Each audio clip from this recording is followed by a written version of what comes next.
Hey guys, this is Allie with Allie Answers. I hope that you're having a fantastic day. If this is your first time watching one of my videos, then welcome.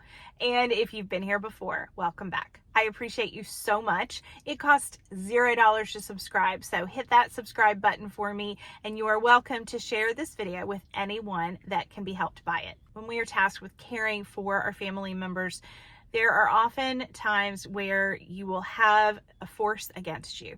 You're going to have a distant relative or a sibling or someone who has a different opinion than you do about what your loved one needs.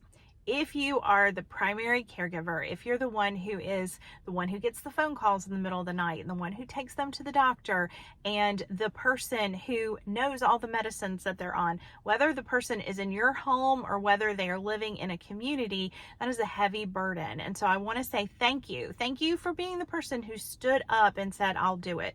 Whether you're an only child and you felt like you had to, or whether you're the oldest sibling or the wife of one of the siblings and you're not even related. You might even be a neighbor. You might not have any relation at all to this person, but you might be supporting them anyway. And if you are, I want to say thank you. That being said, there are some things that can lower the opportunity for misunderstandings. Number one is communication. Every family is going to be different. Some people want a phone call. Some people want a text. Some people want an email. Maybe you don't have time for a long email, but you have the willingness and the time to put into a text message. Whatever you and your family decide is appropriate communication, I think it's important to continue communicating about communication. And I think it's very important that as you have a diagnosis of dementia perhaps, or other things that are going on, in my experience, it helps to take a picture of the written diagnosis that your doctor has given you. If your family does not believe that your loved one has dementia, for example, and you have the MOCA test at the neurologist, then go ahead and send a copy of that to the family member that is disagreeing with you. I personally think that most of the time communication can solve a lot of problems and communicate the way that it works best for you. Whether it is email or texting or making a phone call, do what creates as little drama as possible, but pass on the information because it's important for everyone to know the facts of what's happening. Number two, if you see changes in your loved one, please share with other family members. If you're starting to see a decline in your loved one, then please share that. And people may not accept that information. They may not want to hear it.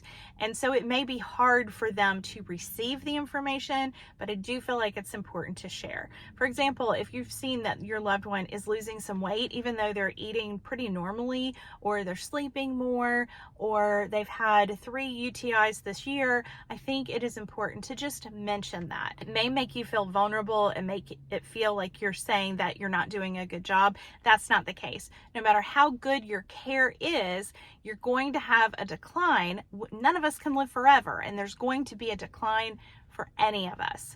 Third, ask for help. It's really easy for people to say, well, let me know if you need anything, but I think that it's a good idea to say, actually, I do need something. Ask for help.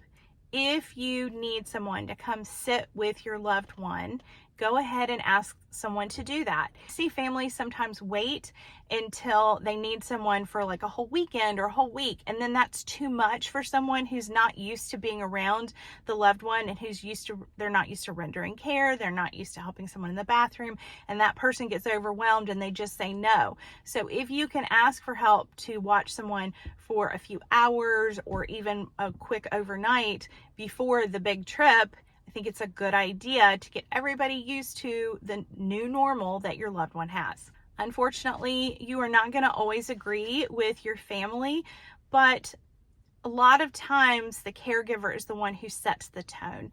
If you can stay calm and positive and encouraging and welcoming, it can go a long way to make things go smoother with your family. Now, I know that no matter what we do, there are going to be some people who are going to just be grumpy or mean or unappreciative. And for those ungrateful souls, God bless them. They don't understand. We just have to do the best that we can and know that giving those people information that's difficult for them to hear is sometimes necessary. just know that you are not alone in this process. And if you haven't yet, please consider joining a support group. You can go in person to local churches, or you can join online. And there are virtual support groups, plus there are support groups that are part of Facebook groups. So one way or another, make sure that you are getting the support that you need.